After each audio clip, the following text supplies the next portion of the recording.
Now watch what happens after his hip is broken. Make it plain. What the text suggests now is that Jacob is no longer fighting God. Right. He's just holding on to God. Mm-hmm. Now that I've been broken, I'm not fighting. Now that I've been broken, I'm not struggling. Now that I've been broken, all I do is hold on to whatever it is you have, whatever it is you're going to do. God, just don't let go of me. Yes, sir. And there's some saints in Evans Hill on this Sunday morning who are bold enough to confess that you haven't always been saved. You haven't always been sanctified. You struggled against the will of God. You've lived in some places He didn't cause you to go. You've walked down the road that He didn't order. And God had to break you in the right place. And when the Lord broke you, when the Lord took things from you, when the Lord allowed you to struggle, that's when you gave up the battle, fell to your knees and said, Lord, have your way. Yes, sir. Right. He breaks us to get us to surrender. And that's good, because the truth of the matter is we don't surrender when we see the light. We surrender when we feel the heat. And God stands at the sideline of every breaking.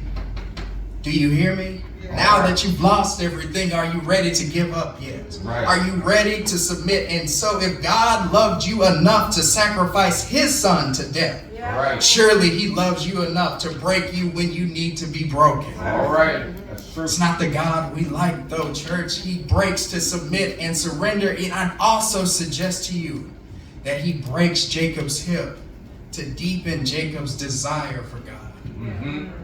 Here's the problem. God, you showed up as a man. You showed up as an angel, maybe I wouldn't have fought you.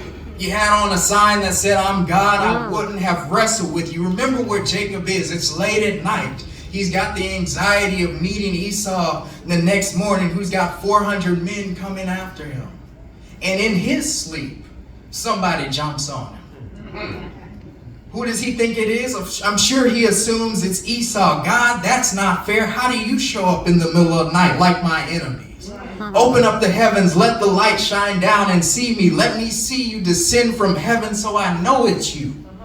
But you show up in a way that I can't even recognize you. In church, you've got to go back to Genesis chapter 28. Because you'll remember that Jacob has had difficulty discerning when he's with God. That's right.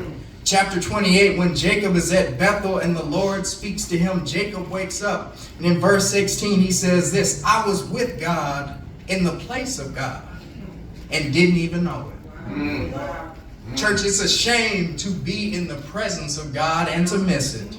Wow. Jacob is already confused and can't get right. And that's why God breaks the hip, because when He does, Jacob realizes it's not a man, this is God. Right.